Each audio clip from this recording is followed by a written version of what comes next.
Bem-vindo ao Leadercast, o podcast para quem quer saber mais sobre liderança. Apresentação, Luciano Pires. Bom dia, boa tarde, boa noite, bem-vindo, bem-vinda a mais um Leadercast. Eu sou o Luciano Pires e trago a você um podcast que trata de liderança e empreendedorismo com gente que faz acontecer. Este não é um programa de entrevistas, não tem perguntas programadas nem roteiro definido. É um bate-papo com gente que faz acontecer. E é bate-papo mesmo, cara, informal e sem amarras, que vai para lugares onde nem eu nem meu convidado imaginam. Hoje converso com o meu querido amigo Cláudio Tomanini, professor, consultor, palestrante e invocado, cara. Tomanini é um quebrador de regras que fala aquilo que precisamos ouvir. Bem-vindo a mais um Leadercast. Tenho diante de mim aqui, eu diria que era uma grande figura se ele não tivesse 1,62 m de altura. Mas é uma grande figura. O ego tem uns 12 metros de altura, então tá de bom tamanho. Aquelas 3 perguntas básicas, que são as perguntas mais difíceis desse programa, eu vou fazer a você agora. Você está preparado? Totalmente. Como é seu nome? Bom, que idade você tem e o que você faz? Então, antes de responder tudo isso, eu tenho que dizer o seguinte, que Deus nunca dá duas coisas grandes para o mesmo homem. Por isso que ele me deu um ego grande. Muito bem, você poderia ter intelecto, você poderia ter dito uma grande força de vontade, uma grande bondade, etc. Aliás, antes de me apresentar, eu tenho que falar o seguinte, né? Algumas carreiras a gente escolhe, e assim como o Luciano. Então, primeiro, você deu aula já, Luciano? Não, eu nunca dei aula. Não. Faz 21 anos que eu dou aula. Palestra, quanto tempo você faz? Faz 20 e porrada. Eu faz uns 10 anos. E você já foi diretor de empresa? Já fui diretor de empresa. De marketing? De marketing, na área de comunicação. Tal qual eu. Você sabe que uma característica que eu vejo comum entre os profissionais de marketing, de vendas, que é professor e palestrante, precisam ser um pouco narcisista e egocêntrico. E óbvio ter um ego grande. Senão você não consegue atuar com isso. Mas, pois bem, o meu nome é Cláudio Tomanini. Eu tenho 55 anos, recém-feitos agora, no dia 6 de janeiro. Olha como é que o ego é grande. No dia 6 de janeiro, que é dia de reis. Muito bem, tá explicado. Entendeu? Não são 3 reis magos. O quarto nasceu 1961 anos depois. Certo. E o que eu faço da vida, né? Eu fiz uma carreira na área comercial, apesar de ter estudado durante um bom tempo aí, a área médica. Eu acabei migrando e indo trabalhar dentro de um laboratório farmacêutico. Do laboratório farmacêutico me identifiquei com a área comercial. Fui trabalhar numa área de tecnologia quando computadores não existiam ainda, era só mainframes. Que idade você tinha? Tinha 22 para 23 anos. Você se formou em quê antes disso?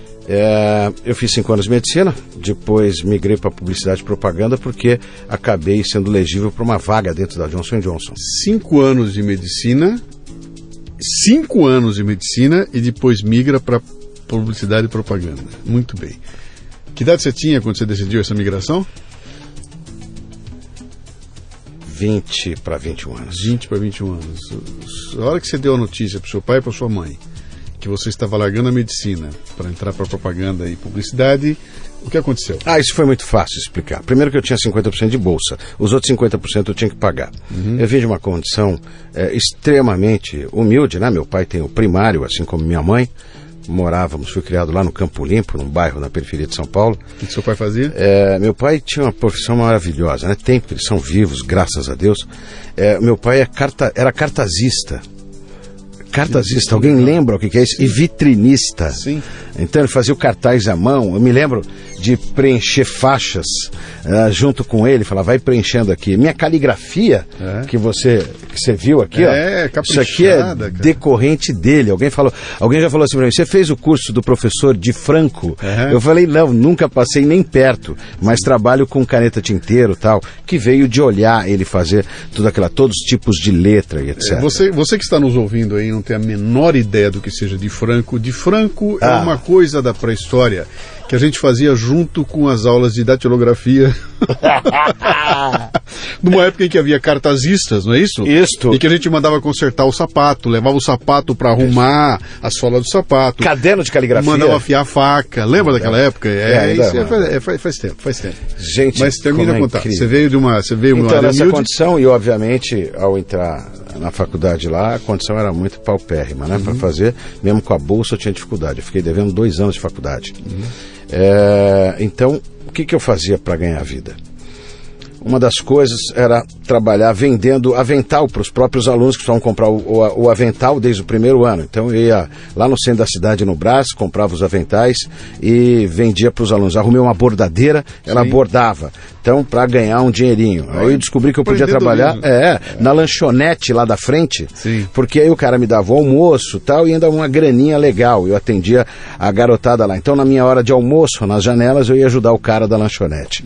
Mas não era... Então, olha quanta coisa. Aí eu descobri que eu podia ir em alguns lugares, na Santa Cecília ali, que vendia equipamentos médicos, como o estetoscópio, o laringoscópio, os cuff, e aí comercializar. Você vê como uma coisa, quando a gente acaba deixando de lado aquilo que está no teu DNA, depois você tem que acabar voltando, caso contrário a tua profissão acaba não andando.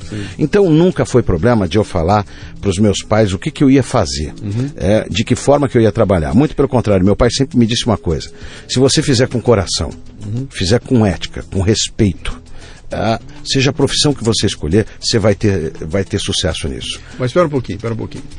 Pai e mães humildes e de repente a perspectiva de que o filho vai se tornar doutor. Olha que bom, olha como é bonito isso. Olha como o doutor é bom de falar. Fala o doutor, fala. Doutor. Não é bom, cara. Doutor é um negócio que enche a boca, é um negócio... Imagina pais humildes, meu filho vai ser doutor. Eu não consigo imaginar nada mais fantástico do que isso 30, 40 anos atrás. E de repente você chega para ele e fala, não é mais doutor, agora é... Não dá nem para explicar o que é. Não dá nem para explicar o que é publicidade e propaganda. Não. Era vendas. Na publicidade e propaganda que eu tinha que fazer uma faculdade. Então não serei mais doutor, agora serei vendedor. Vendedor. Não houve você viu que o final dá a mesma coisa. Doutor. Vendedor. Vendedor. Mas a mamãe não deu uma tremida lá na hora que ela falou, filho, você tem certeza dessa loucura que você vai fazer? Acredite se quiser. Não. Não, porque ela sabia o quanto que era difícil fazer isso, comprar um livro de anatomia, fisiopatologia que eu tinha que pegar emprestado, tal, o quanto que era frustrante. Tanto que eu nunca disse... Ela falou, você está fazendo a faculdade mesmo?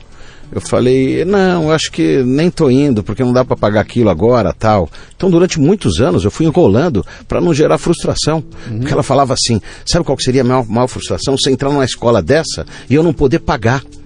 Entendi. E eu falava, não, tudo bem. Mas olha... Para você não foi uma pancada? Você fala, não, o sonho do doutor deixa de lado e agora eu vou ser vendedor? Acredite que não. Quando eu vislumbrei o seguinte, quando eu fui fazer esse programa Jovens Médicos na Johnson, e eu vi quanto que ganha aquele cara ali. Ele ganha salário de hoje, R$7.000, tem carro da companhia, tem plano de assistência médica, tem benefício e ainda pode comprar os produtos na lojinha que tinha isso antigamente, né? A lojinha da empresa com preço de custo. E se você quiser, você pode até revender.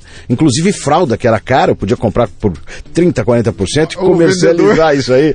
Eu falei o seguinte, gente, eu vou ter que fazer o quinto, o sexto, o R1, o R2, são 4, daqui a pouco até montar o consultório, eu vou ser refém de plano de assistência médica, que já era o caso. Então daqui a 5 anos eu posso ganhar o que eu posso ganhar hoje, não numa visão imediatista, mas na hora que eu estava casando, garoto, novinho, que inclusive foi legal, porque durou 10 anos, mais do que a faculdade. Como é que eu posso fazer para ganhar esse dinheiro? E aí eu vi que aquilo era muito legal. Então não foi frustrado. Legal. Apesar de que até hoje, né, eu estou com 55 anos, até hoje as pessoas dizem o seguinte, né? Mas vendedor é para quem não dá certo em nada na vida, né? Que é a visão distorcida. Porque você vê que o cara vai trabalhar em vendas até arrumar um emprego. E aí a gente verifica que muitos poucos fizeram disto de fato uma carreira. E muitas vezes a vida te conduz a isso. Mas olha que curioso. Nesse intermédio, eu fui trabalhar numa rádio, que tinha uma rádio em Santos, depois tinha uma em Campinas, e eu acabei, durante um período pequeno, à noite, fazendo locução, fazendo boa noite para vocês, que bom estar aqui junto com vocês, as românticas que vai tocar em Tóquio, Nova York, Londres e aqui na sua rádio que explode seu coração. Então você pode imaginar isso. E aí com 19 anos, o glamour da rádio, que todo mundo imaginava que não era o cara de 1,60 m, era um cara de 2 metros de altura, olhos verdes, barriga tanquinho, e que falava de uma forma mais glamourosa para você. O Irineu conta umas histórias maravilhosas disso. O Irineu também tem é bem alto, ele tem 1,68 m. E aí ele falava, a mulherada ouvia aquele vozeirão, e aí quando eu chegava lá, ela olhava aquilo e falava, não é possível. Não é possível. Aliás, o Irineu eu conheço dessa época, né? De muito tempo atrás, trabalhando, mas eu naveguei muito pouco tempo isso. Então, não podia ser isso. Mas tem uma história muito legal disso, que eu não conto em palestra, e talvez até nem você, que é meu amigo, sabe disso. Eu tenho dislexia, dificuldade de aprendizado, tal, e a dislexia me dava gagueira, e a gagueira fazia que em qualquer situação de pressão eu gaguejasse muito. Quando eu fui fazer fono da prefeitura, inclusive, a única coisa que a mulher falou para mim, não vai ter problema nenhum. Você vai conseguir reprogramar, então a dislexia vai ser uma coisa que você nem vai notar que teve, porque você reprograma a tua cabeça. Agora, o da gagueira você vai amenizar, mas toda vez que você ficar nervoso, dá para notar claramente que você vai conseguir ter. Então você pode fazer qualquer coisa da vida, menos ganhar vida falando. E hoje o cara é professor e palestrante, e foi radialista. E é muito legal isso, porque eu adoraria encontrar ela para dizer, vem cá, não é o que você diz que eu sou capaz, mas é o que eu quero, é o que eu sou capaz. E sem fazer conceito de autoajuda nisso, é verdade. A vida inteira, tudo aquilo que diziam não dava, eu queria. E eu acho que isso foram desafios que foram colocados na vida aqui. Se eu falo esse negócio, dá para fazer palestra só disso aqui. Eu nunca quis ir trabalhar por esse apelo.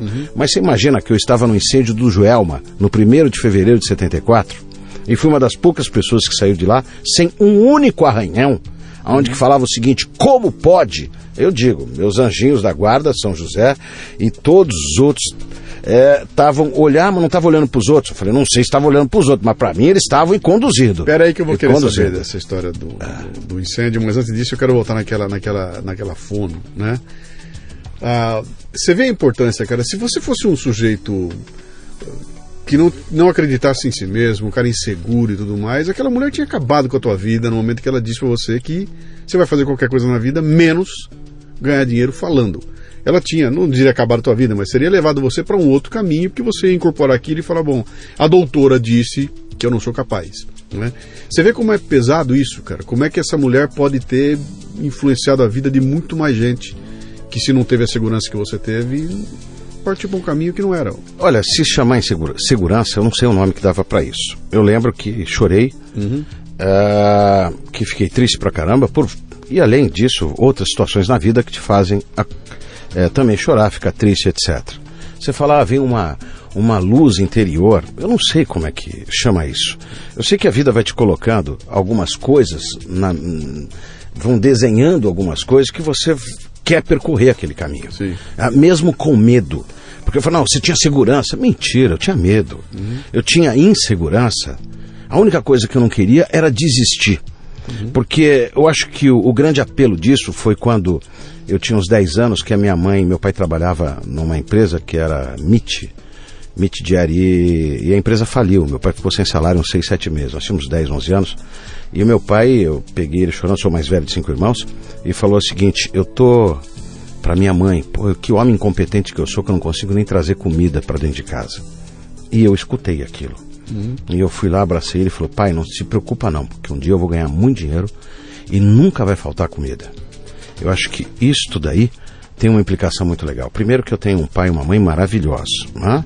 Uma mãe mais enérgica, mais do ponto certinho, um pai mais amigo no ponto certinho, e que 5 filhos foram criados desta forma, com dignidade absurda. A casa da minha mãe dava enchente, era a primeira casa que esvaziava a água, e ela fazia com que todo o pessoal da rua, que era uma favela do lado de baixo, viesse para dentro da minha casa, onde que ela acolhia todo mundo, e só na hora, que demorava 3, 4 dias, que acabava a água, ela deixava as crianças ir para lá. Ir para lá. Então, esse conceito de união, de família, de assistencialismo até, nós aprendemos o seguinte, que com muito pouco pode ser dividido. Quer dizer, eu vivi. Né? Porque tem generosidade. Gente... de generosidade. Eu acredito que muita do meu caráter vem disso. Apesar de que muita gente que me conhece vai falar, Cláudio, mas você é muito metido. Eu falei, sou mesmo, cara. Tudo que eu tinha que ser humilde já foi. Agora eu gosto só de coisa boa, não gosto de coisa meia boca, não. Mas você é muito bravo nas coisas. Eu falei, não. Eu só não consigo entender o cara que é preguiçoso. Eu tenho dificuldade disso. De executivo enrolão pra caramba, de executivo de oba-oba, porque a vida mostra que não é isso que vai conduzir alguém ao sucesso, mas é em cima de muito trabalho e dedicação. Então, é um emaranhado disto que faz. Eu não iria acreditar nela, porque eu tinha que acreditar em mim. Agora, se chamava acreditar, eu só tinha medo, e aí onde que vai? De voltar àquela situação que era do quê? O que me impulsionava para frente era o que eu tinha visto lá atrás. Eu não queria passar fome, eu não queria que a minha família passasse isso. E aquilo me conduziu para falar, cara, vai. Por quê? Não tem jeito de ser menos do que o que tinha. Então continua, e você vai dando certo? Vai dando certo. Legal. Quem está ouvindo a gente aqui está desesperado para ouvir a história do Joelma lá, então vamos lá, vai. O Joelma foi um incêndio, aliás, São Paulo teve 2 incêndios icônicos nos anos 70, né, que foi o Andraus e o Joelma, foram duas tragédias gigantescas na cidade de São Paulo, que foram transmitidas pela televisão, então juntou tudo, porque era a primeira vez que acontecia um incêndio dessas dimensões, transmitido ao vivo pela televisão, pela mídia como um todo, o pessoal se jogando lá do alto, foi um negócio pavoroso aqui, que marcou realmente a cidade de São Paulo, né? E o Joelma foi o pior dos dois, né? O Joelma foi o pior, né? 312 mortes. Pois é, foi terrível aquilo. E você estava lá. Que idade você tinha? 74, eu tinha 13 anos. Fazendo o que lá? Eu era office boy. Eu comecei a trabalhar com 9 anos, 12 registrado. Sim. Não é essa estupidez que tem hoje, que fala que jovem não pode. Você vê uns cavalão de 1,80 m com 16, 17 anos dizendo que não pode trabalhar. Mas enfim, não vamos entrar nessa. O meu pai me deixou ali na porta, tinha um banco, se não me falha a memória, era o Crefsul. Eu lembro que tinha Poupança Continental no andar de baixo e Crefsul. Eu fui pagar a conta da empresa que me deixou lá, aquelas coisas que office boy fazia. Tinha uma lanchonete no 7º andar, eu fui lá tomar o café da manhã, pão com manteiga, que até hoje adoro, café com leite. Deixa eu só situar um pouquinho mais as pessoas aqui, porque a turma aqui de fora não sabe muito bem dessa história aqui, né? Mas o Joelma, ele está situado num lugar interessante da cidade, porque quando você fala que era um prédio, as pessoas falam, São Paulo logo imagina um prédio do lado do outro, todo mundo indo do ladinho, naquele lugar, naquele centrão. Não é assim, o Joelma está num lugar que ele está sozinho. Né? É um único prédio, numa espécie de um vale, e quando você olha, você vê aquilo tudo baixinho e de repente levanta um prédio sozinho ali no meio. Aliás, vamos lembrar que ali é o vale. É o vale. Do Anhangabaú. É o vale do Anhangabaú, e ele ali naquele lugar era o único prédio que tinha ali, né? O único. Então quando você olha de longe, você vê aquele vale e um prédio em pé, e de repente esse prédio pega fogo. Que, aliás, interessante, porque você passa eu passo direto ali, é um prédio pequenininho hoje. Sim. É um prédio pequeno, se não me falha a memória, 22 andares. Sim. Só que antigamente as escadas Magiro, que aliás eu acho que até hoje, que tem um outro perfil de tecnologia, a escada Magiro não chega até em cima. E na ocasião do incêndio, os helicópteros não conseguiam se aproximar pelo caso do calor. Sim. Os materiais eram altamente inflamáveis, etc. Não tinha as portas corta-incêndio e tal. Enfim, aliás, ali deu um novo modelo dentro dos prédios, que primeiro foi o Andraus, depois foi esse, e aí foi refeito todo o plano de construção de edifícios a partir disso. Que, aliás, a história mostra isso, né? Você precisa ter um caos, passar por um caos para ter uma mudança, porque até então uma mudança só incomoda, até a hora que você fala, não, ela é necessário para fazer uma coisa que nós estamos falando até, que é fazer o quê? Antever ao problema. Exatamente. Ninguém muda quando vê as coisas, só muda quando sente o calor. Essa é a coisa, né? Mas vai lá, você estava lá, o garotão. Então, meu pai me deixou lá e ele trabalhava na Rua Direita, numa loja chamada Binoca, que era antiga, fazia os cartazes lá, na época que tinha Heron, e que tinha o rei, que eu adorava, o rei da linguiça. O rei da linguiça. E ali perto da Bolsa de Valores, tinha o rei da salsicha. Eu adorava ir pro centro da cidade, porque eram as coisas legais estavam no centro da cidade. Sim. Você fala onde que tinha a melhor coxinha, no centro da cidade. Sim. O melhor cachorro-quente, no centro da cidade. O rei do mate. O rei do mate, no centro da cidade. O gato que ri. No centro da cidade. Era uma coisa muito interessante. Bom, mas enfim, aí eu subi, tava tomando café, e aí você escuta fogo, fogo, fogo, fogo, fogo. O anjinho da guarda diz o seguinte: tá, espera pra ver o que dá. Espera pra ver o que dá. Você tava no chat que é? Primeiro, segundo andar? Sétimo andar. É. Pô, tava alto já. Mas é curioso que o incêndio começou no 7º andar. E aí, vai, não vai.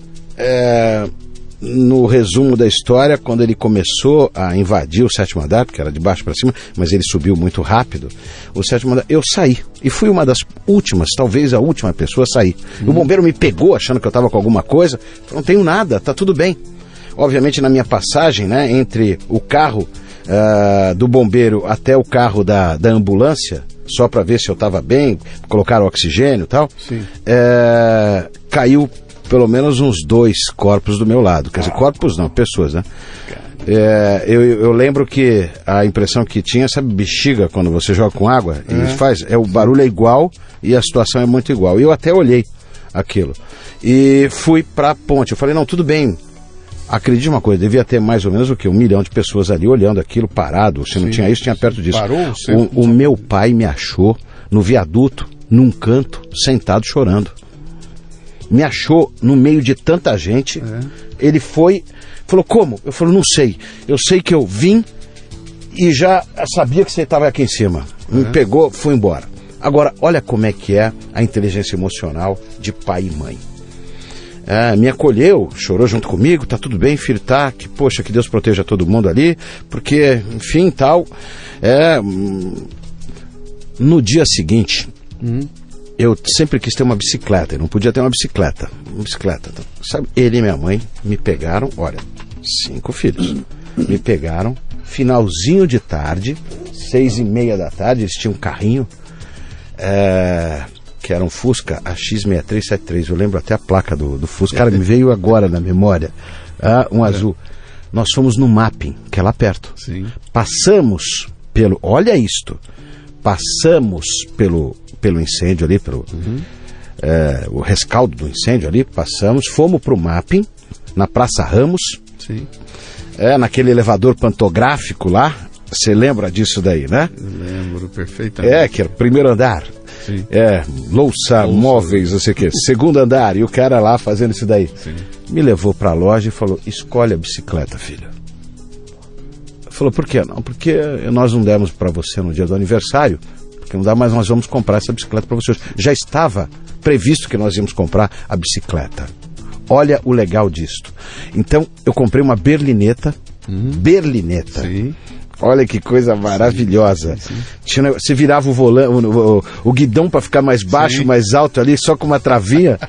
Então, a imagem que acabou ficando para mim foi o seguinte: incêndio me deu recompensa.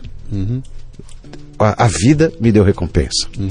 Então, nunca passei por uma situação ruim na vida que não tivesse depois uma grande recompensa.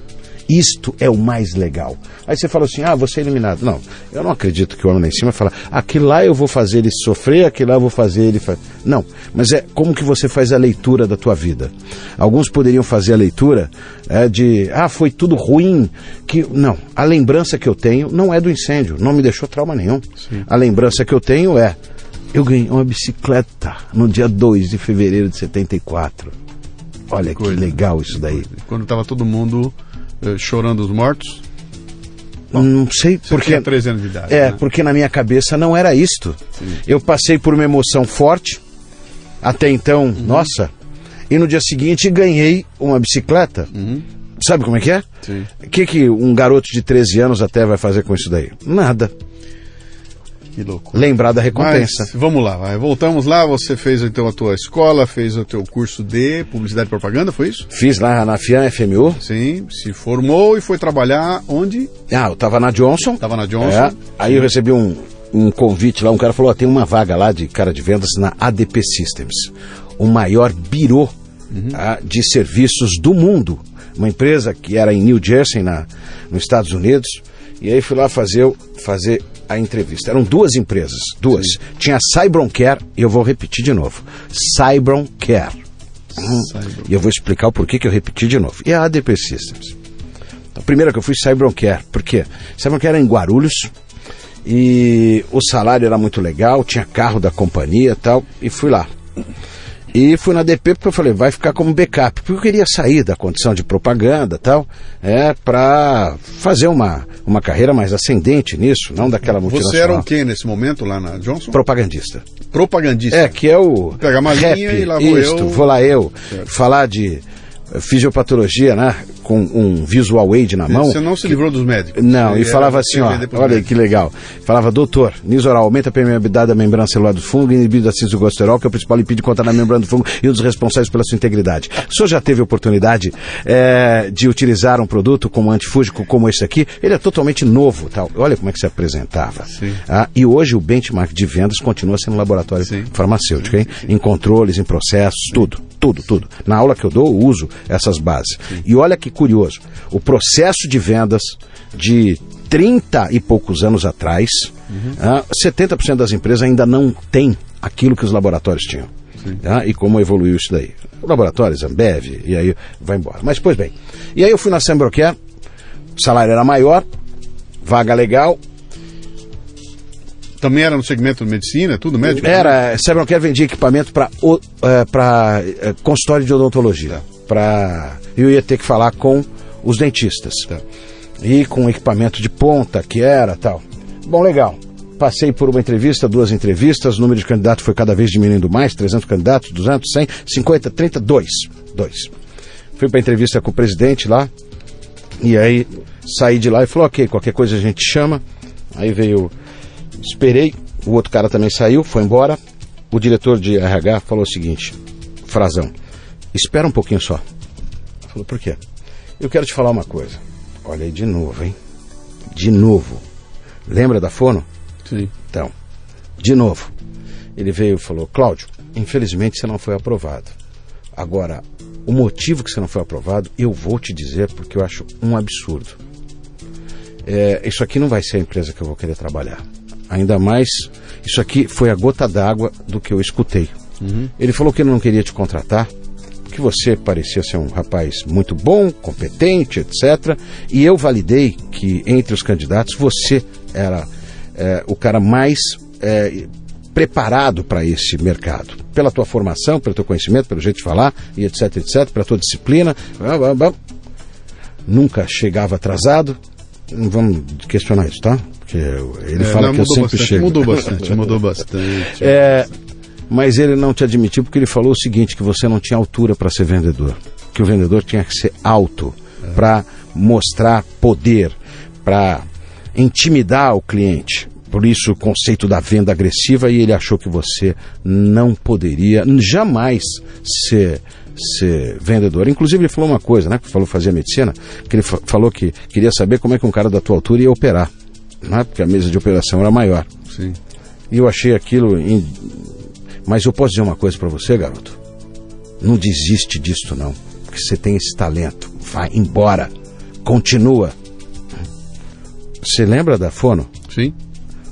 Sim. Olha aí, de novo eu recebi um feedback negativo, dizendo que não dava, e um outro cara dando um apoio. Que não tinha obrigação nenhuma de fazer isso para você. Não, mas ele ficou indignado e achou aquilo um absurdo. Mas me lembro dele até hoje, depois encontrei com ele, mandei o primeiro livro que eu escrevi, eu mandei para ele, com uma dedicatória dizendo que ele tinha uma parte muito importante da minha vida, estava lá.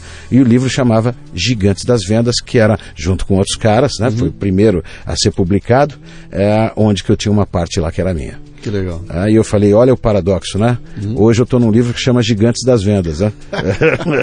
E ele depois me ligou me dando um obrigado disso daí. Mas olha como é que a vida vai te colocando. Mas enfim, aí fui trabalhar na ADP, os primeiros 2, 3 meses lá dentro, desesperado, porque eu vendi o almoço para comprar janta e falei o seguinte, cara, eu não nasci para isso. Pelo amor de Deus, eu não estou ganhando dinheiro. Porque ali era um salário pequeno, eu saí de um salário grande, mas com uma perspectiva de ganho grande. E eu vi a cara ganhando dinheiro pra caramba, tal. 4º mês nada, 5º mês quase nada, 6º mês E o cara não dava para pagar a prestação do apartamento que eu tinha comprado. 7º mês eu falei, cara, eu preciso arrumar um emprego. Não vai dar. Naquele ato de desespero, o meu chefe Marcelo Escorel Costa, um cara que jogava basquete no Pinheiros profissionalmente e tal, imagina, ele falou assim, Claudinho, eu falei, não, Marcelo, eu estou desesperado. Ele falou, calma, planta. Aí ele fez lá, falou assim, isso aqui é um laguinho, quanto mais você coloca aqui, até a hora que o laguinho vai transbordar. Ele fez isso didaticamente comigo. O teu laguinho está faltando pouco, não desiste agora, senão alguém vai colher o que você fez.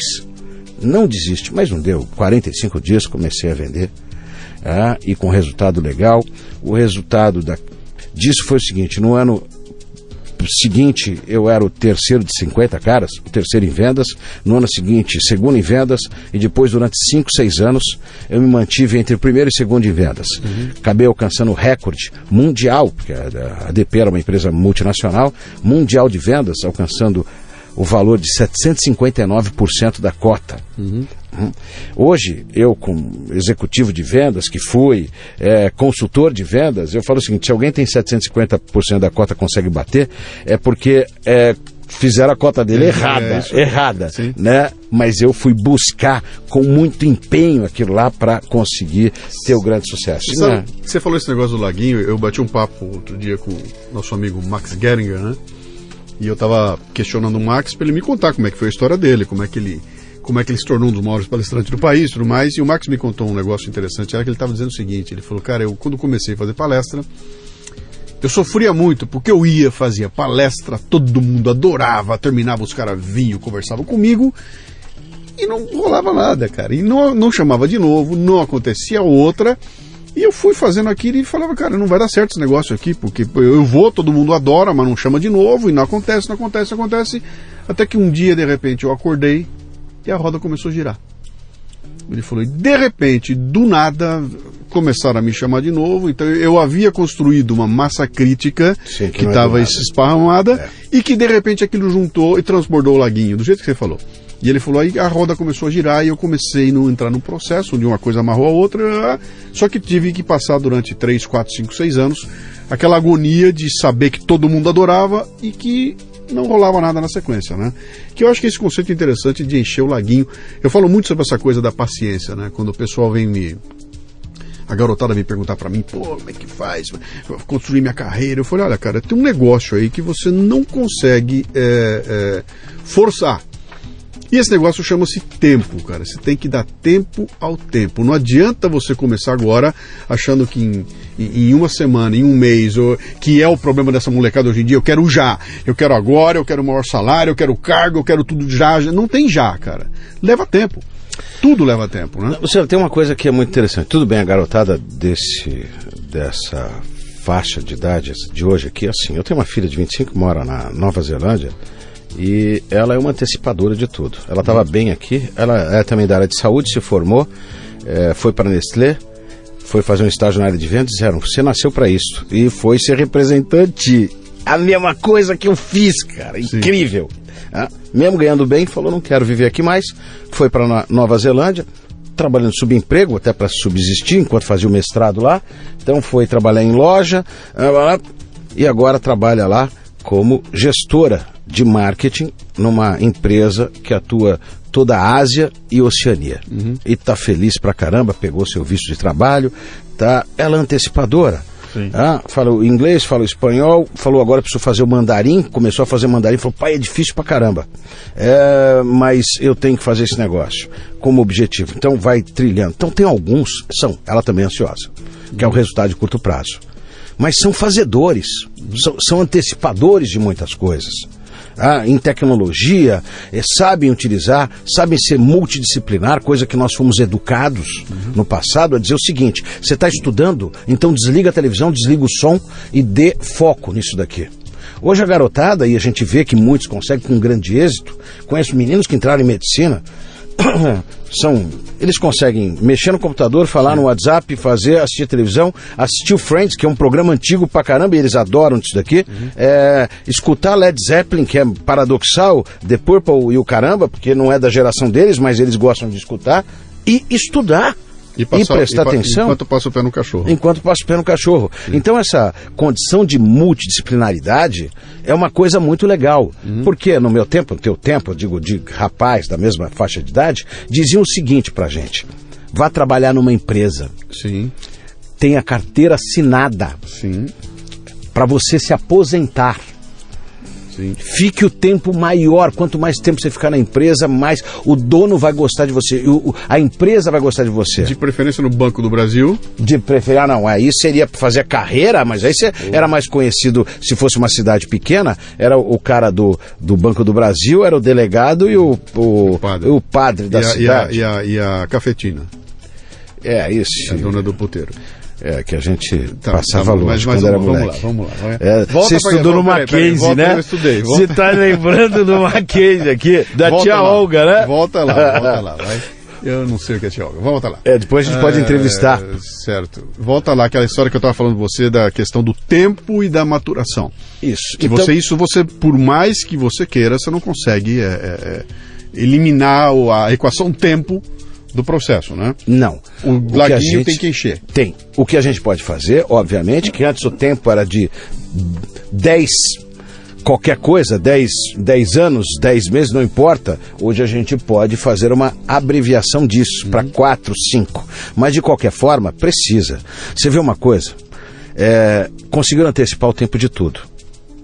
Mas se um nenê nasce antes dos 9 meses, ele não nasce completo. Tirar um nenê com 5, 6 meses, 7 meses, ele vai nascer com algum problema. Ou vai precisar de uma intervenção ali para que seja estabelecido, dê energia para que ele tenha sobrevida. Não vida. Vamos elaborar isso um pouquinho mais. A vida. O pessoal que está ouvindo a gente, alguns contestam esse tipo de coisa lá. Então eu falo o seguinte aqui, ó.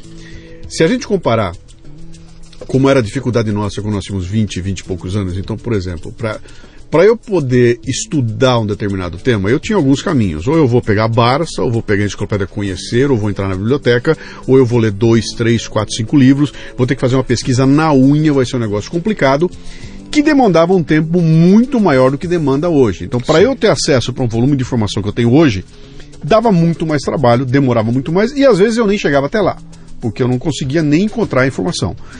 Hoje a tecnologia te bota na mão ferramentas que você tem acesso a qualquer informação no menor prazo possível. Então, eu não tenho mais que me deslocar até a biblioteca, eu ganhei esse tempo. Eu não preciso mais nem ler o livro inteiro, cara. Eu já encontro canais que me mostram a sinopse e o que interessa ali. Eu ganho tempo. Eu tenho tecnologia que me permite juntar as coisas e o computador faz o trabalho de processamento que eu teria que fazer na mão, ele faz hoje, e eu consigo tirar uma planilha ali onde eu tenho tudo relacionado ali. Ou seja, eu consegui, em função da tecnologia, reduzir muito o tempo de garimpagem, o tempo de busca, mas o tempo de processamento aqui dentro dessa caixa que está aqui no cérebro, eu não consegui, cara. Isso aqui tem uma questão física. O volume de informação que eu consigo jogar aqui dentro não aumentou, cara. O cérebro está do mesmo tamanho. Ele é igual ao que era antigamente. Então, eu não consigo ampliar, cara. Eu tenho um tempo de reflexão, eu tenho um tempo de timing que eu preciso elaborar. Então, não dá para pular isso. Isso que eu quero dizer a você. Quando eu falo que é o seguinte, tem que ter tempo, eu digo o seguinte, você tem que refletir a respeito. Tem que parar para pensar. Tem que elaborar a informação. Eu vou discordar de alguma coisa tua aqui. Primeiro o seguinte, né?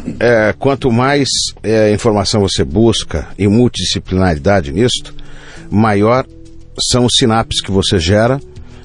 Ele gera mais estrutura e é mais ou menos o seguinte: quanto mais informação você coloca para o cérebro e mais velocidade você coloca, mais ele é habilitado para pensar mais rápido e para fazer conexões mais rápidas. Isso é provado cientificamente, neurocientistas provam isso daí, como é que é criado isto.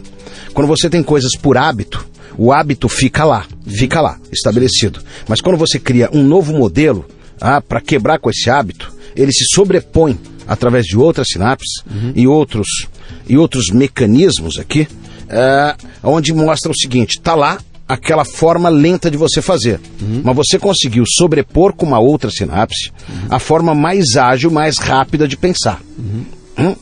Quando você estimula aqui, o outro continua lá, aquela outra forma mais lenta, mas se sobrepõe e leva vantagem àquele que trouxe maior benefício para você, mais benéfice para você. Então o nosso cérebro, isso é comprovado, nós usamos ainda uma quantidade muito pequena dele.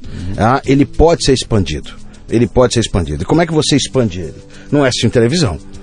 Quer dizer, a televisão não expande? Expande, numa velocidade pequena. Só que você está sendo receptivo naquilo. Sim. Você precisa ser estimulado. Estimulado, exatamente isso. A sinapse, ela precisa ser estimulada. Você faz isso aqui. A leitura é um negócio fantástico, porque ela faz você navegar e criar a imaginação daquilo.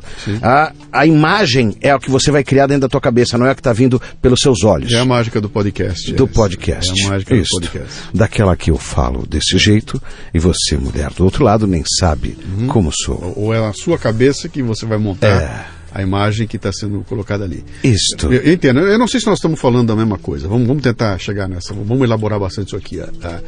É evidente que esse treino e essa capacidade que a gente tem de elaborar e trazer mais coisas vai determinar uma capacidade maior de você tomar decisão lá na frente e tudo mais. Eu vejo alguns riscos, que é você, de repente, começar a lidar com o superficial. Quer dizer, você não mergulha mais fundo. Ok. E eu fiz tão rápido que eu tomei a decisão e ela não foi até o fundo, ela não cuidou da antecipação. Sabe, qual é a próxima jogada? Eu estou tão focado no agora que eu esqueci de imaginar a próxima jogada lá na frente, né? Isso tem muito do que a gente tem visto aí dessas ações messiânicas aí, até de autoajuda, dizendo que o passado não importa, que o futuro não importa, o importante é o hoje. Viva o agora, seja forte no agora. E eu tenho vontade de subir no palco e dar um tapa na orelha do cara que fala um negócio desse, porque é o seguinte, o passado é mais ou menos o seguinte, dizer que a história não conta. Sim, aquilo que te fez... Aquilo que te construiu e te trouxe até aqui. Isto. Se você não tem consciência de como é que eu cheguei aqui e o que me trouxe até aqui. Causuísmo, né? Cara, eu não sei a história, eu repito a cagada, eu faço tudo de novo. Por isso falam de viver agora. Você que gosta tanto da etimologia da palavra, né? Se eu não sei como é que aquilo foi construído, eu perco uma chance de entender melhor o que aquele conceito está sendo colocado ali, né? Por isso que eu gosto não da palavra decisão, mas de estruturar caminho. Também da etimologia, porque decisão é de ruptura, né? Ruptura. Decisão. Eu acho de trilhar o caminho muito mais eficiente. Bom, qual é o caminho que você vai trilhar, não é? Qual é a decisão que você vai tomar, não? Qual é o caminho que você vai seguir? Isso é muito legal. Sabe o legal que você falou, essa história toda do viver o agora e o futuro não interessa, o passado não interessa. Eu até entendo isso, mas a minha percepção que eu tenho nessa história é de um outro jeito, né? Até usei isso bastante num podcast e vou usar num trabalho que eu estou fazendo agora. Qual é a questão do agora? Não é a questão de que o que veio antes não importa e o que vem na frente deixa para depois. É o seguinte, viver agora significa, se você está aqui agora, mergulhe intensamente nesse momento, entendeu? Eu estou sentado aqui, aliás, uma das razões do Leadercast ser do jeito que é o fato de eu estar na tua frente aqui. Eu estou batendo na tua perna, é o tapa que eu estou dando na tua perna, eu estou vendo o teu olho, eu estou vendo, eu não estou te entrevistando por Skype, entendeu? Eu estou fazendo o seguinte, esse momento que nós estamos trancados aqui, cara, acabou o mundo lá fora. É 100% de mergulho no nosso papo aqui. Você está falando de dedicação. E eu acho que isso aqui se transfere para o cara que está ouvindo. Ele sabe perfeitamente o que é uma entrevista por Skype e o que é uma entrevista de nós dois, um olhando para o outro aqui, e você pegando o copo e eu vejo como é que você pega, e a hora que você olha para lá, nota o negócio. Então é o seguinte, já que eu estou aqui com você, eu vou mergulhar profundamente, intensamente. Isso para mim é viver o agora, né? Eu não vou estar navegando por aqui. Não estou falando com você aqui preocupado com o telefone que vai tocar, com o e-mail que entrou. Não, cara, desligamos tudo. Nesse momento, intensamente. Isso para mim é... Perfeito. E os caras confundem as coisas. Ele vem e fala o seguinte, não, viva agora, mas viva agora até onde? Quanto que eu devo mergulhar para poder tirar de você nesse momento aqui 100% ou mais? Sim. 150% da nossa conversa. Legal, mas para nós fica fácil disso, porque nós vivemos isso, trabalhamos com isso daqui. Agora, eu acho nefasto demais falar isso para as pessoas sem explicar. Por quê? Faz com que ela acredite o seguinte, não importa o amanhã, então vamos viver o agora. E aí o que acontece com muitos, que eu entrevistei. Por que você comprou isso se a tua renda não é o carro de 60 meses? Sim. E você ganha R$1.500? Não, porque se eu não comprar agora, eu não sei o que vai ser amanhã, então é melhor comprar agora. Que é a música do Vandré, quem sabe faz a hora, não espera acontecer, por isso que ele ficou pirado, porque estava errado a leitura que fizeram da música dele. Aí vai o cara falar, não, e se você não puder pagar? Eu devolvo o carro. Mas pode acontecer eu ir pro SPC. Aí o cara fala, vou pro Serasa. Eu falei, querido, mas você não faz um planejamento disso? Não, fazer um planejamento, não sei se eu vou estar vivo amanhã. E por que você cometeu isso? A gente verifica que uma parte substancial da sociedade age de forma inconsequente, esperando o seguinte, se amanhã não der, dane-se, eu tomo uma cerveja. Pra quê? Pra comemorar que não deu. Então é uma vida inconsequente, sem planejamento, sem estrutura. Claro que eu não sei se eu vou sair daqui, vou morrer, mas que vida, que legado que você vai deixar simplesmente de pensar no agora, sem fazer uma construção desse futuro que é maravilhoso. Aquilo que aconteceu comigo com 10 anos fez eu olhar o futuro. Falei, cara, eu não quero isto agora. Eu terei que fazer, realizar, para que isto não faça parte do meu presente mais. Então, a mim foi importante tudo aquilo. Quando eu fui trabalhar na empresa A, na empresa B, o do Laguinho, se eu pensasse no agora, eu tinha ido embora, dá desespero, dá vontade de terminar, sim, mas não, porque logo a mais, se você continuar fazendo com competência e vai melhorando isso, porque você vai treinando cada vez mais, você pode realizar. O segredo dessa história toda é você se preparar para poder analisar o laguinho e chegar à conclusão seguinte, bicho, esse lago não vai encher nunca, tá na hora de cair fora. Entendeu? Cara, tô me enchendo de informação e dados e tá demais. Para. Chegou a hora de parar de me entupir de informação, porque agora tem que agir.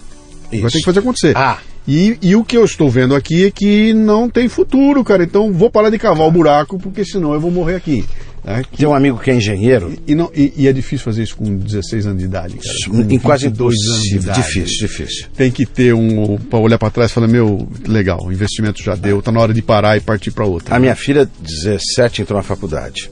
O menino, o Eduardo, com 17, está fazendo cursinho para a faculdade. Eu queria muito que ele não entrasse na faculdade até os 20 anos. Ué, paradoxo, eu dou aula há tanto tempo. Cara, com 17, raramente um cara sabe o que é. Até a hora que o Eduardo falou agora pra mim. Sim. Pai, eu quero fazer uma ADM. Falei, por que administração? Porque é mais fácil? Ele falou, não é mais fácil. É porque ele é faixa preta em taekwondo. Agora ele dá aula, ganha o dinheiro dele. Sim. Ele falou, eu quero montar academia. E montar academia, eu vou precisar ter conceito de administração. Sim. Eu falei, mas você não tem que focar no que você está fazendo? Ele falou, pai, é o seguinte, se eu não for o melhor, eu contrato o melhor para trabalhar como professor na minha academia. Agora, se eu não souber administrar, eu não tenho dinheiro para contratar o melhor para trabalhar na minha academia. Eu falei, opa, tá começando a pensar legal, agora estou entendendo por que você tem que fazer faculdade. E quando que você quer montar? Bom, se eu for fazer isso, no 4º ano de administração eu vou estar com tanto, entro já no 2º para 3º Dan, é nesse período que eu quero começar a montar. Aliás, como é que você vai querer montar? Ele falou, não, quero montar com você, né? Aí eu parei, como comigo? Porque eu vou precisar de um investidor para colocar o dinheiro lá, né? Porque afinal de contas o retorno sobre investimento demora um pouco mais. Eu sei. Sabe como é que é isso, né? Eu sei como é. Mas, e aí fazendo um paralelo a isso, eu tenho um amigo meu que é engenheiro, e ele falou, o filho dele que está há 28 anos, falou assim, olha, imagina, o meu filho se formou em administração. Começou medicina, parou, foi fazer administração, continuou, fez administração, aí foi fazer outra faculdade, fez direito. Aí estava fazendo o pós-graduação, parou o pós-graduação e foi fazer odontologia. E agora está com 29 anos e está acabando a odontologia. E eu perguntei para ele, o que você vai fazer agora? Ele falou, não, agora é isso mesmo que eu quero, eu vou trabalhar de assistente num cara, não remunerado, porque eu vou ser estagiário dele, porque eu quero fazer especialização, que são mais 2 anos de estética. Ele falou, peraí, 29, 30, 31. Você acha que eu vou ter que te sustentar até os 31 anos, cara? Vai. Ele falou, não, pai, é que... mas a angústia dele, sabe qual que era? Qual que era? Que ele fala que não está preparado para trabalhar, então ele só está estudando.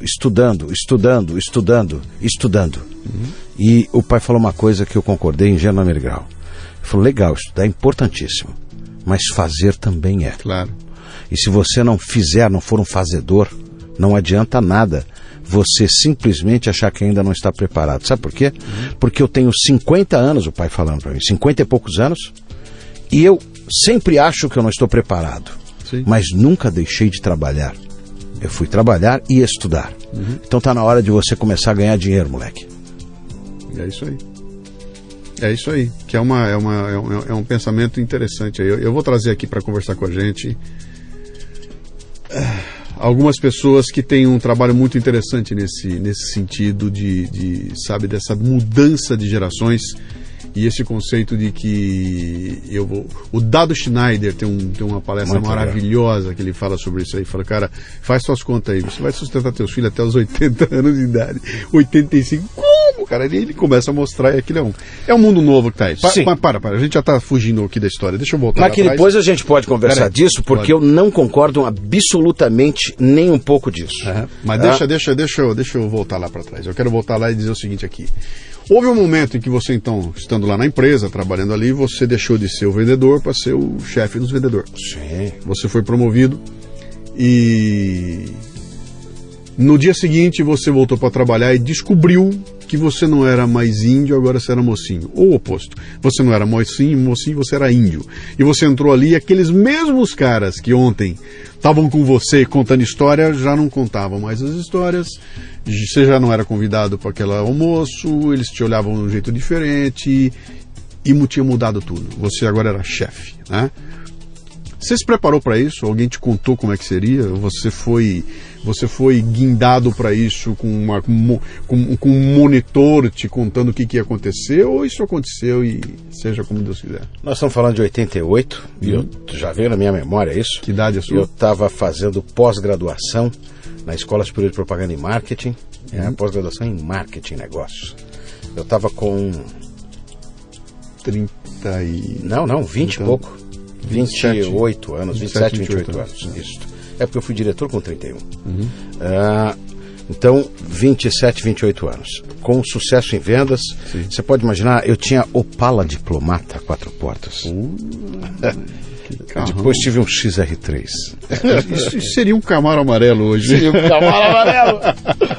Muito legal. E acabei ganhando muito dinheiro com vendas. E quando fui para essa função, até disseram o seguinte: cara, você vai deixar de ganhar o dinheiro que você está ganhando, porque agora é pelo coletivo. Falei, não, mas eu quero fazer carreira disso. Teve gente que até achou que eu estava sendo maluco. Mas eu sabia que se não fosse eu, alguém iria assumir aquele cargo lá e talvez fosse fazer as mudanças que eu achei que deveria de fazer. A pós-graduação acabou me abrindo bastante a cabeça e eu comecei a montar um plano de negócio, que era da aula, um plano de negócio como se eu fosse o gestor, o que eu teria que fazer. Então, quando eu assumi, o plano estava quase pronto. Porque eu passei 1 ano e meio ali desenvolvendo isso dentro da escola. Então, e dentro da realidade, e o plano era da empresa que eu trabalhava. Eu cedi isso junto com os outros alunos. Então, quando eu entrei, eu sabia muito bem o que tinha que fazer, porque eu tinha preparado este caminho dentro do mundo acadêmico. Claro, que para você colocar ele em prática, você vai ter que... o plano não traz emoção, você vai ter que colocar emoção e tal. Mas eu me recordo que uma das determinações lá era mudar a política de comissão, que na época era possível fazer isso. E aí falou, como política de comissão? Portanto, é o seguinte, agora nós temos teto e dia 31 tem que entrar o pedido dessa forma. Porque antes tinha um negócio chamado pedido engavetado.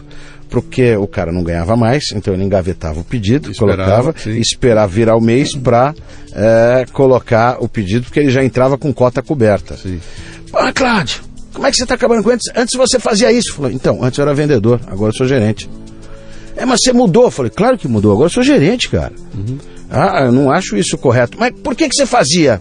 Falei, porque antes não existia nenhuma regra para determinar isto. E agora estou determinando. Você mudou mesmo nesse cargo. Falei, claro que mudei, por isso que eu sou gerente. Então, a cota está aqui. Imagina que antes o cara tinha o cara que trabalhava e acompanhava o cliente tinha o mesmo valor do cara que vendia uma vez só e a empresa ia resolver o pepino. Então, ele vai ter duas divisões de comissão. Uma de venda, outra de pós-venda. Cara, você ferrou a gente, agora a gente vai ter que acompanhar o cliente durante todo o tempo?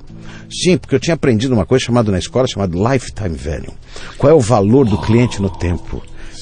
Eu tinha aprendido de KPIs, Key Performance Indicator, como é que eram os indicadores de performance? Customer Relationship Management.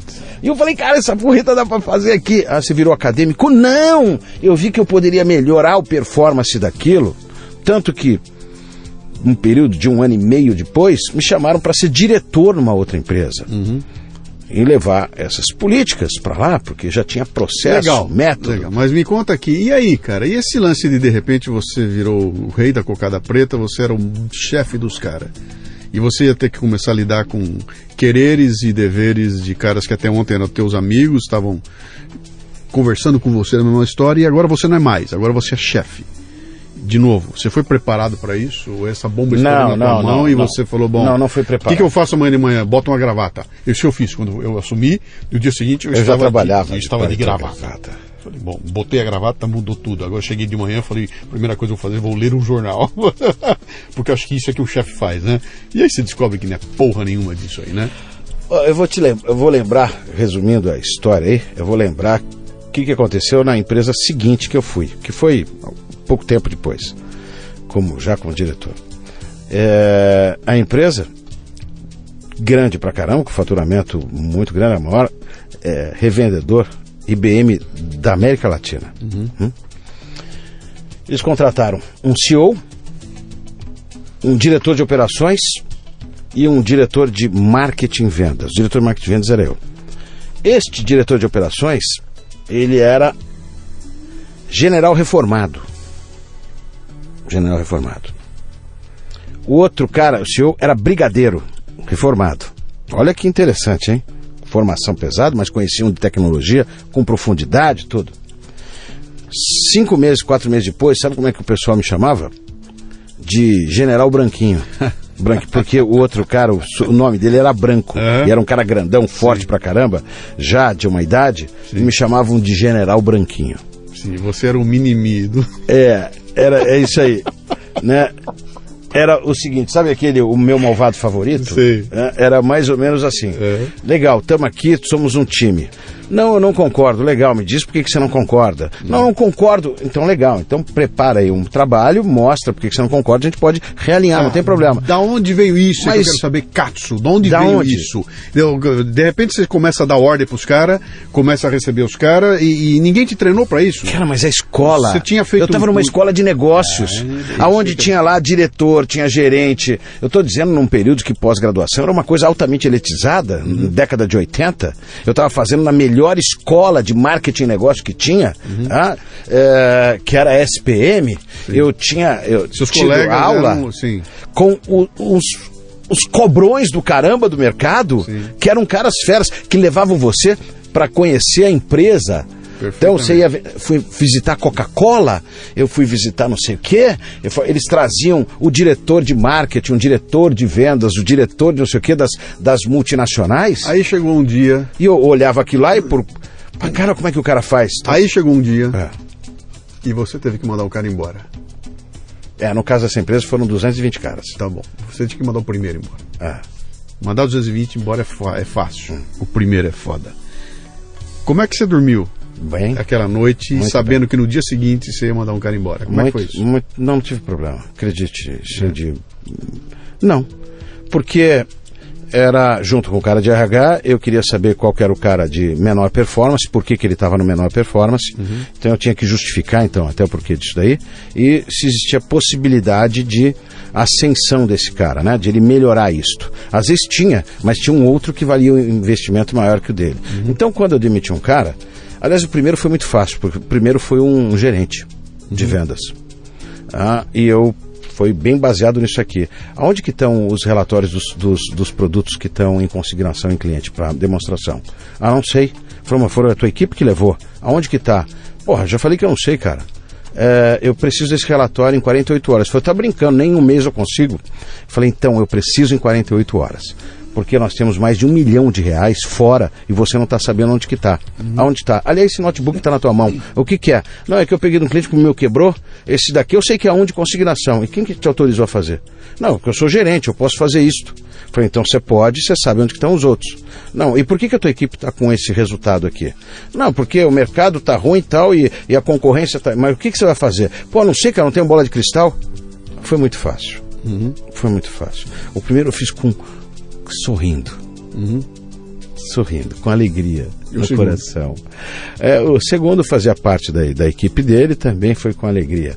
O duro foi quando chegou a fase que o CEO chegou para mim e falou o seguinte: nós estamos reorientando toda a companhia, a distribuição de equipamentos não vai ser uma coisa viável, nós chegamos à conclusão, e eu queria que você fizesse o seguinte: o diretor de RH saiu para ir para o banco, porque tinha um banco na ocasião, e você vai ter que fazer a gentileza de demitir todos os caras que estão aí. São 185, sendo que da tua equipe são 7, tá? Que você já tinha definido. Você pode fazer isso com todo mundo? Como é que você quer, cara? Que eu vou com megafone e demito todo mundo? Não, tem que chamar um por um e conversar com um por um não dá tempo, porque você não vai conseguir fazer isso. Nós temos essa semana para fazer. Balde, eu falei, mas balde. isso não é legal, não é legal. Então eu chamei o pessoal no auditório, todos, inclusive os funcionários, dizendo qual era a situação, a reorientação que a companhia tinha.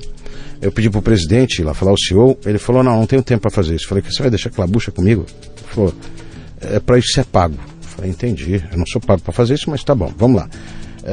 Fui lá, conversei com o pessoal com uma super dignidade, falei, olha, que uma parcela nós vamos ter que reduzir isso aqui, e o critério adotado para isto é um critério muitas vezes até subjetivo. Sim. E aí contei um pouquinho da minha história, que às vezes eu fui rejeitado, que eu não sei o que aconteceu isso, tal, que eu estava lá, mas que também não seria ali que eu continuaria na minha carreira. Porque eu esperava que o presidente estivesse aqui para falar e ele não está. Eu esperava que um RH estivesse aqui para falar com vocês, mas a missão foi dada a mim. Não digo que eu estou no mesmo papel de vocês, porque eu ainda estou empregado, e vários de vocês vão sair daqui sem esse emprego. Eu não vou conseguir falar individualmente. Então, amanhã eu vou chamar as pessoas daqui. Aí os caras começaram, não, amanhã não, já resolve isso hoje. E eu vi que o cara que estava falando isso era um cara que não ia para a rua. Não, porque para fazer isso aqui, então sai já, porque senão eu já peço a conta. Eu falei, calma, vocês estão ansiosos. Não, porque tem que resolver. Começou a gritar ali dentro, quase que num ato de desespero. Eu falei, olha, cara, eu vou poder falar uma coisa aqui. Você é um dos caras que está fora. Não estava, mas está pelo teu comportamento. Não é de criar instabilidade aqui dentro. Então você é um cara, você já pode ir, porque você já está demitido.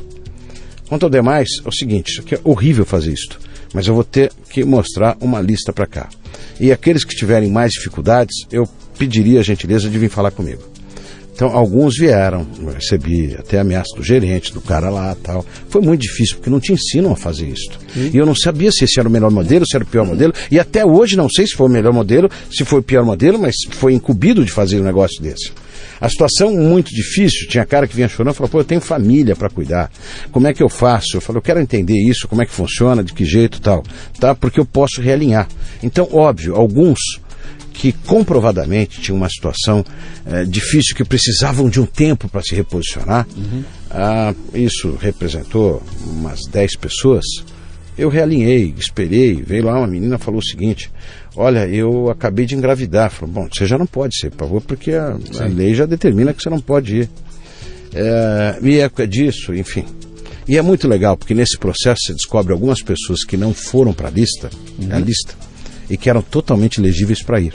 E claro, algumas que foram. Sim, porque é aquela história, você botou todo mundo numa situação limite, e ali as pessoas se revelam, né? Todo mundo se revela naquele momento lá. Né? Foi muito interessante isso. Porque... Esse é um lance interessante da crise, cara. Quando a crise surge, ela coloca a gente...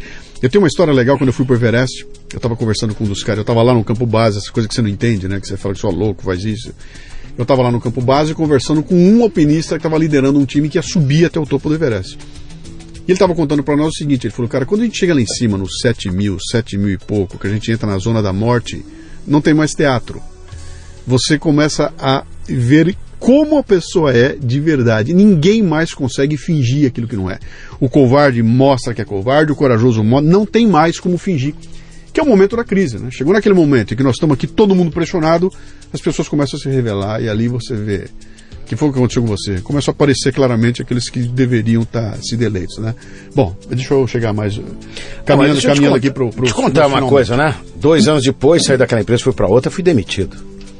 E eu senti na pele o que é ser demitido. Sim. Só que demitido com 34 anos, 34, 35,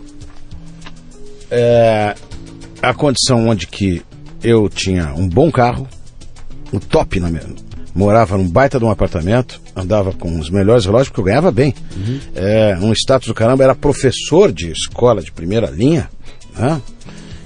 Então você fala assim, fui demitido, azar deles. O mercado agora vai bater na minha porta amanhã. Amanhã vai ter fila de empregadores na minha porta. Passa um mês nada, passa 2 meses, eu falo, pô, deve ser, o mercado não está bem, eu vou descansar um pouco, vou viajar. Fui viajar. E na viagem detonei dinheiro, porque é claro, você ainda está no conflito espiritual do ruim e do bom, aí volta 30 dias depois, feliz de comprar tantas coisas, e disse, bom, acho que talvez tenham me chamado, eu não vi, porque eu estava viajando. E aí passa o 4º mês, aí passa o 5º mês, aí passa o 6º, o 7º, o 8º, até a hora que você tem amigos para dizer o seguinte para você: o problema não está no mercado, está em você. Naquilo que você é bom, legal, mas naquilo que o bom também te trouxe um lado ruim, que é o lado da arrogância, o lado disso daqui, o lado daquilo lá, que você isso aqui, e que você vai ter que repensar você mesmo. E foi uma coisa interessantíssima, essa introspecção.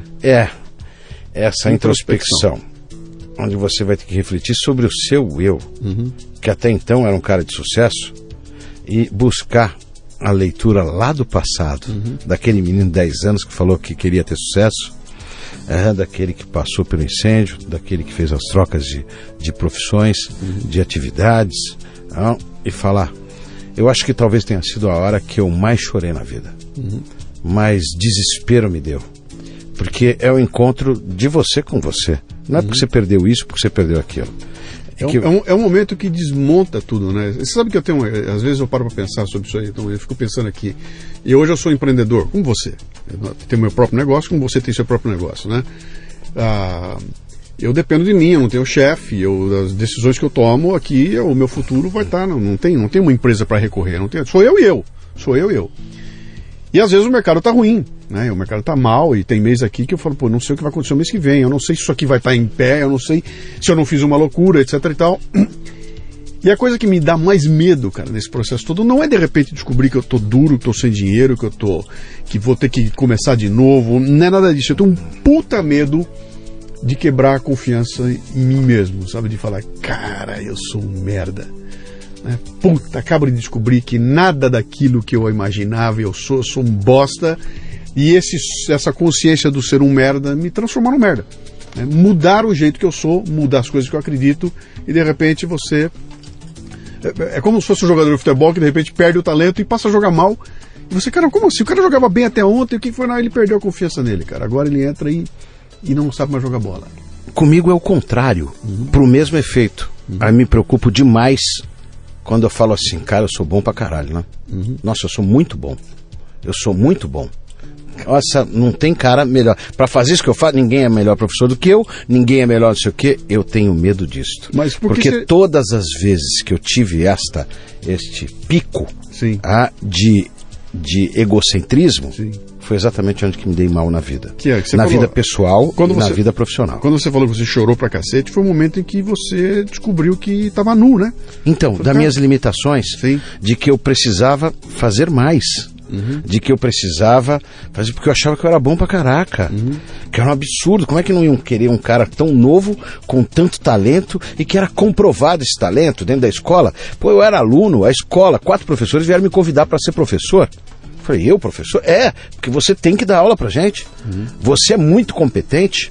Aliás, você é uma inspiração para os jovens de hoje. E eu achava que I'm the best. O balão enchendo. I'm the best, fuck the rest. Sim. E é tudo, né? Solteiro. Que as meninas olhavam pra você assim e falavam, nossa, ele é demais. Nossa, olha o talento dele. E aí, diretor, você é demais. E eu não sei o que, você é demais. Eu não sei o que, você é demais. Quando você perde isso, você vai buscar e fala, caramba, aonde eu errei? E é legal descobrir. É legal descobrir. Eu esqueci a minha própria origem, que me fez chegar isso aí, me dá o recado. Minha jogada que eu sempre faço aqui. Ouvindo nós aqui, tem um garoto, uma menina de 23, 24 anos de idade, no busão, com fone de ouvindo a gente conversar, indo pro trabalho, que ele não necessariamente gosta do trabalho, mas que ali ele quer crescer, etc e tal. E ele descobre que ele é bom, cara. Ele sabe que ele é bom, ele sabe que ele sabe fazer, etc e tal. Passa um recado aí pra esse menino, pra essa menina, bicho. Legal. Bom, primeiro que você nunca é tão bom naquilo que você não precisa melhorar. Segundo, se você é muito bom naquilo, pode, aí do teu lado, pode ter alguém que é bem melhor que você. E o bom, ele quer um aprendizado constante. Ele não vai parar nunca. Isso é o que torna alguém excelente. Como os esportistas. O que faz? O cara treina, e o dia que ele acha que é bom o suficiente, ele para de treinar e é onde que acaba mudando tudo aquilo. E fazer um negócio com paixão. Isso sem ser palavra feita. Paixão, have fun, tesão de verdade. Me fala de arrogância e humildade. Legal, a arrogância é você achar que o mundo se basta para você, que você já é o detentor de tudo e que não há ninguém que consiga superar você naquilo. E que se você não está conseguindo, é porque o mundo ainda não está preparado para reconhecer um grande talento. Que injustiça, não? Que injustiça. Que coisa mais injusta. Que injustiça. Sim. E o legal, e o talento, quando você descobre, é entender que eu fui ajudado, e eu lembrei disso, por vários outros executivos, quando eu era garoto. Sim. E que me impulsionavam, ou, como aquela fono, queriam me colocar para baixo.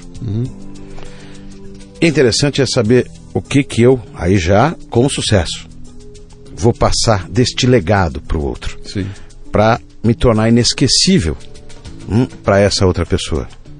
Mesmo sendo bravo, com que dignidade que eu vou ser bravo com ela e o quanto que eu vou estar explicando aquilo para ela. Então essa é uma busca dizendo que o sucesso é você dar continuidade nele através de outras pessoas, ajudando elas a alcançarem esse sucesso. A realização delas vai te fazer feliz e outra, vai te dar dinheiro também. É óbvio, porque você vai ter mais seguidores em cima disso. Deixa eu só ir para o final aqui agora, tá na hora da gente terminar aqui, mas teve um tema que você entrou na minha sala ali, a gente começou a conversar e esse tema dá um outro programa de 1 hora e cacetada, mas eu quero só um finalzinho aqui pra gente fechar aqui, né? Você entrou lá, você estava indignado, né? Porra, falando do evento que você estava no curso, na escola, que você foi dar aula de marketing, e tô com o saco cheio de dar aula de marketing, porque toda essa história de marketing que o pessoal está usando aí, acabou. Essa história já era, os caras quebraram tudo, não existe mais, e todo mundo acha que tudo isso que está acontecendo os grandes sucessos foram planejados, e não é nada disso, né? Fala um pouquinho dessa percepção. Olha, atenção, um professor de pós-graduação de marketing em instituições como Fundação Getúlio Vargas, etc. e tal, vai nos dar um depoimento agora sobre dar aula de marketing nesses dias. Bom, eu dou 2 cadeiras na GV. O MBA de marketing, a cadeira de gestão de marketing, e no gestão estratégica de negócio, que eu dou gestão estratégica de vendas. Então, óbvio, tem uma formação ali em marketing e tudo. Mas eu tenho me visto aqui usando as mesmas coisas que usavam na década de 50, que o professor Raimar Richard me deu aula na GV na década de 80 ali.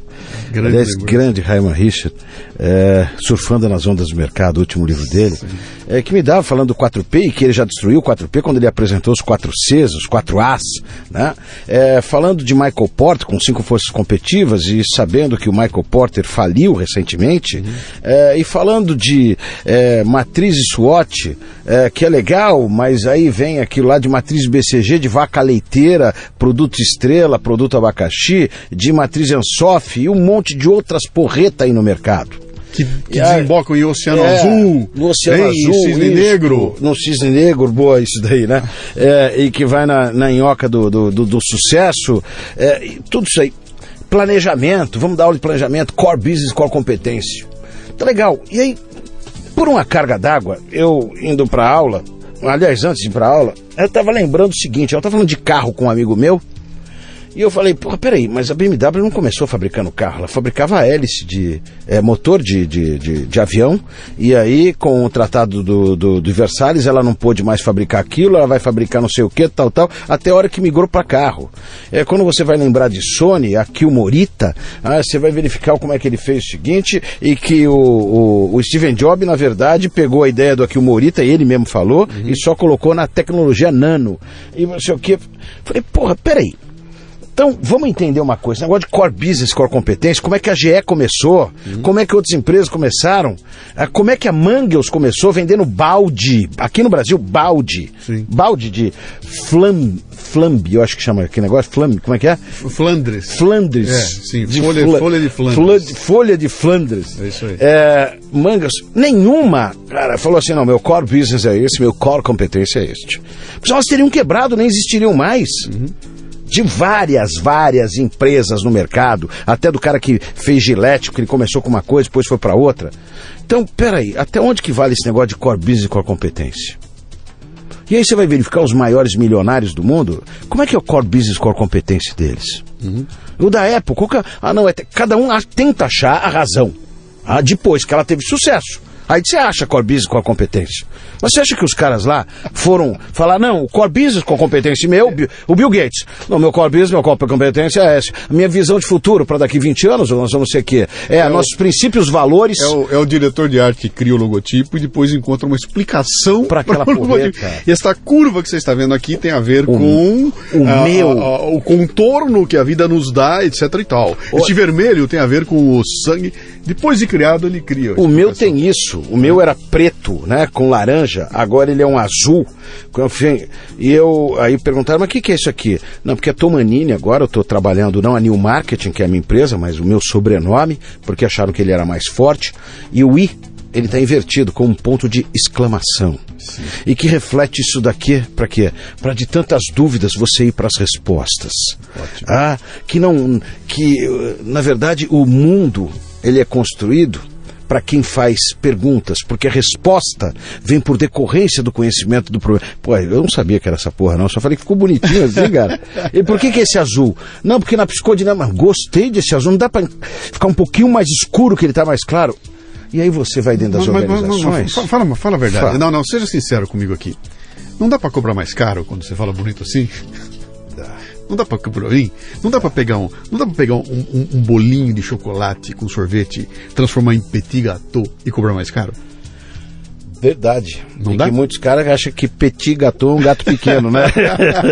É um gato pequeno. Mas é isso que vai me dando... Aí você fala 5 forças competitivas, força do fornecedor, força do cliente. Aí eu sou um supermercado grande e o cara tá querendo entrar no mercado. E eu falo pra ele, quanto custa o produto? Ele 1. Então eu vou pagar 50. Mas 50 não paga o meu custo. Ele fala, dane-se. Você quer entrar aqui? É esse valor. Mas eu fiz um planejamento estratégico dizendo que eu tinha que incorporar valor aqui. Então, valor você vai fazer em outro canto, aqui não vai fazer porra nenhuma disso, não. Tá? Então, a gente vai vendo como é que vai ficando difuso esse negócio. Você acha que aquele senhorzinho, da Lojas Riachuelo, sim, que tinha a fábrica de camisas Guararapes, e ele próprio disse que cada guerra que o Brasil teve, ele colocou o nome de uma empresa nele para mostrar que era o desafio, que era a guerra, que era vencedor. Aí eu pergunto no fundo para ele, mas isso era verdade? Ele fala, não sei, mas ficou legal essa história que eu contei para você, né, cara? Mas olha aí, ele fala, vamos reposicionar a empresa inteira. Você vai na Oscar Freire em São Paulo, vai ver a loja da Riachuelo linda pra caramba. Você acha que ele começou com planejamento? Falou, um dia terei uma loja e essa aqui. Você acha que o Samuel Klein da Casas Bahia, que pegava o carrinho dele lá, ia chegar ao império dele e falar, não, antes de eu começar a sair da perua aqui para montar minha loja, eu vou montar um planejamento estratégico de 20 anos, definir meu core business, qual a competência. Porque ele vendia colcha de chinile. Você acha que o cara da CVC, que pegava o pessoal daqui para ir para Santos, em São Paulo, do ABC, para ir para Santos, para o Guarujá, e que muitas vezes ele era o motorista de ônibus, ele falou, um dia eu terei uma companhia que será a maior companhia de turismo, Tia Augusta não vai existir, Monark não irá existir, que o Silvio Santos vendendo caneta. Sim. Aí ia falar, um dia eu terei uma TV. Ele mesmo disse. Ele vai construindo. Sabe por que eu tenho uma TV? Porque me fecharam as portas. Sim, e eu tive que encontrar uma saída. É isso. E eu sou dono de uma TV agora porque não encontrei uma saída. Você sabe porque eu montei a Jequiti? Ele falou. Guardando proporção. Por que eu tenho um podcast? Porque não tinha porta aberta em lugar nenhum, cara. Eu não tenho porta, vou fazer o meu. Por que eu botei o meu portal? Vou fazer o meu. O cara mais burro vai falar assim, por que tem um podcast? Porque você não conseguiu comprar Casa Bahia ou porque você não teve a CVC, né? Mas deixa eu botar, só pra gente encerrar de vez aqui. Você tá falando um negócio legal, que é essa questão toda de planejamento, e eu tenho comigo eu já escrevi um texto, eu botei um material dizendo o seguinte, cara, pra mim, o que é planejamento? Planejamento é o seguinte, cara, eu vou pra África. Não, mas que lugar exatamente? Você vai chegar, você vai para Namíbia, você vai para o Timbuktu, você vai para Rodésia, não, eu vou para a África, entendeu? Dentro de 10 anos eu estarei na África, é para lá que eu tô indo. Agora, se eu vou chegar na Namíbia, eu não sei direito, cara, mas eu já sei que eu vou para a África. Então, para mim isso é planejamento, né? Planejamento não é você chegar na minúcia tal e que parto com o meu navio e deu uma tempestade, virou tudo, e eu cheguei no Brasil achando que eu tava na Índia, porra. Que foi o caso do descobrimento do Brasil. O cara esteve aqui 4 ou 5 vezes antes e não sabia onde que estava. Exatamente. Então, aí você vai falar, para que serve planejamento num caso como esse aí? Eu sei para quê. O planejamento serve o seguinte: o planejamento mostra que você sabe para onde está indo, você consegue chamar as pessoas, sim, você se organiza, você monta o plano, tudo, e bota o navio e chega no Brasil pensando que estava na Índia. Deixa eu colocar, um avião não decola sem um plano de voo. Sem dúvida. A vida não funciona sem um plano de vida, né? Porque ela é mais eficiente, senão você só vive o hoje. Então, eu não estou aqui destruindo o conceito de planejamento de jeito nenhum. Não, eu estou falando que a forma de atribuir, assim, eu faço planejamento, coloco ele dentro da gaveta, até porque planejamento é obra inacabada, é corrida sem linha de chegada. Sim. Plano você não faz para acertar, você faz para minimizar substancialmente o erro do caminho. Para saber para que direção você vai, que direção você está indo. Eu tenho que saber a direção. Quando eu estou sozinho, o plano ele pode ser até intuitivo, até mental ou até num caderno. Quando eu tenho 5 funcionários numa empresa, eu chego, gente, olha, nós estamos aqui, nós temos que chegar aqui, porque senão a gente não vai chegar a lugar nenhum. Agora, quando eu tenho 120, 130 funcionários, é óbvio que eu preciso de um documento. Eu preciso explicar para os caras o que é valor. Porque senão cada um vai entender valor. É que nem a tua empregada, que você fala assim, olha, capricha para fazer a limpeza, mas faz com qualidade. Qualidade na ótica dela é diferente da tua ótica. Sim. Se você não explicar para ela qual é a qualidade que você quer na ótica que você tem, não vai estar. Então, por isso, as empresas têm que ter, eu não estou dizendo que não tem que ter, tem que ter o planejamento, sim, porque ela já começou a ficar grande e vai se dispersar.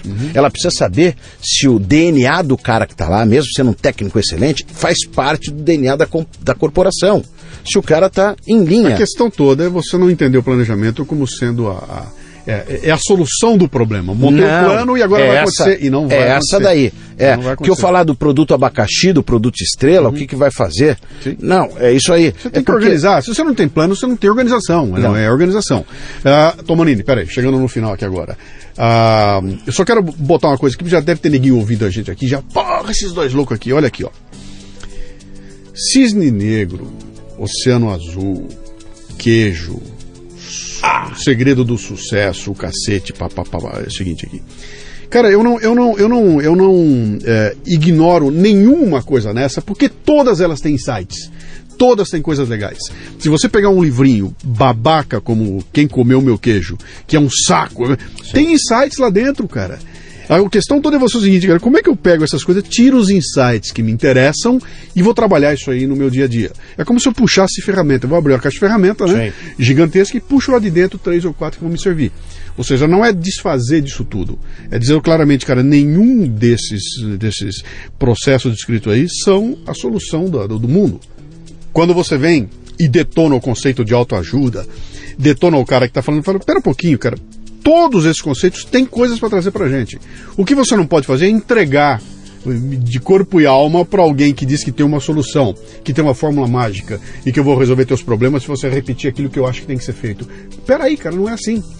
Cada um vai construir o seu caminho, a vida vai te empurrar para lados que você não tinha a menor ideia, aquilo que deu certíssimo para você não vai funcionar para mim. Certamente. Não é porque eu sou pior que você, ou melhor que você, é porque, cara, o vento vai bater de um lado que não bateu para você e vai bater para mim, né?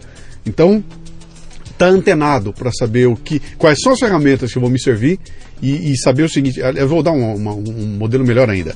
Os ingredientes são os mesmos, cara, o meu pudim é diferente do teu.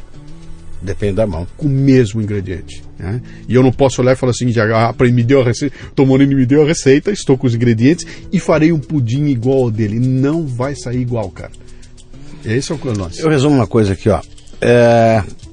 diz, e para aqueles que acreditam, assim como eu, que Deus encontrou Moisés e mandou 10 mandamentos. 10. Ele falou, se fizer esses 10, as pessoas serão melhores e mais felizes, e o mundo vai ser bom. Cara, 10. Pensa você aí, quantos dos 10 você lembra de cabeça e a ordem deles? Primeiro, quais são esses 10? Segundo, você lembra da ordem deles? Tá bem. Aí vamos lá, são só 10. Vejam desses 10, quantos que você não está fazendo. Só 10. Se o homem lá em cima desce e fala 10 e a gente não consegue fazer, aí eu vejo alguns caras aqui que vão falar o seguinte, qual é o caminho? Olha, esse aqui é o segredo do sucesso. É o segredo, uma palavra que eu odeio esse negócio, segredo do sucesso. O segredo da felicidade. O segredo, cara, o dia que souberem qual é o segredo disso, a vida perde a essência. Sim. Porque senão todo mundo vai trilhar o mesmo caminho. E aí todo mundo tendo sucesso, você deixa de ter sucesso, porque ele passa a ser o lugar comum. Você entra dentro do que é padrão dentro de mercado, e aquilo deixa de ser. Uma sociedade como a nossa, que só expõe o sucesso, ela não expõe fracasso. Não. Você vê, os cases são todos o bilionário que deu certo. A startup que vendeu bilhões. Ninguém fala dos outros 2.500 que se arrebentaram inteirinho. E as lições estão ali. Sim. As lições estão ali naqueles que se arrebentaram e que fizeram tudo aquilo que o outro fez e quebraram a cara, né? Então a humildade de reconhecer isso, a humildade de aprender com isso é que eu acho que é o grande lance. Tomanini-san, quem quiser encontrá-lo, quem quiser contratá-lo, quem quiser lê-lo, quem quiser saber o que se passa por essa cabeça fervilhante, procura você onde? No www.tomanini.com.br. Você está no Facebook? Estou no Facebook, Cláudio Tomanini. Sim. Na minha fanpage. Sim. No Twitter. Sim. No Instagram. E um monte de livros. Um monte de livros. E no telefone 5052-2923. 11. Isso, 011-5052-2923. Faz como radialista. Vamos lá. Manda para... Faça como radialista. Isso, você pode ligar agora para 011-5052-2923. Isso mesmo, 5052-2923. Ou mande a sua carta. Lembra disso, cara? Pera que eu vou te dar um presente. Espera um pouquinho. Irineu, faz favor. Irineu. Aqui está o telefone do Tomanini. Você, por favor, faça daquele... Fala com aquela voz. Faz daquele jeito que é irresistível. Satisfação garantida ou seu palestrante não volta. Ligue 011 5052-2923. 5052-2923. Ligue já. É mole. Bem-vindo ao Leadercast. Até mais, gente. O Leadercast chega até você com o apoio da DKT do Brasil, que possui a maior linha de preservativos e géis lubrificantes do país, com a marca Prudence. Além disso, a empresa se orgulha de contribuir com a DKT Internacional, que mantém 21 programas de marketing social em 19 países. Quando você compra um produto da DKT do Brasil, está ajudando a financiar projetos de planejamento familiar e prevenção às doenças sexualmente transmissíveis no Brasil e no mundo. Visite o facebook.com/DKT Brasil. Na hora do amor, use Prudência. O Leadercast é lançado por temporadas e já temos dezenas de entrevistas publicadas. Para livre acesso a todas as temporadas completas, você precisa ser assinante da Confraria Café Brasil. Saiba mais acessando leadercast.com.br.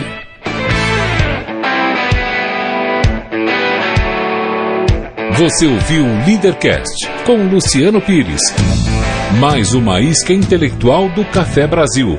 Acompanhe os programas pelo portal cafebrasil.com.br.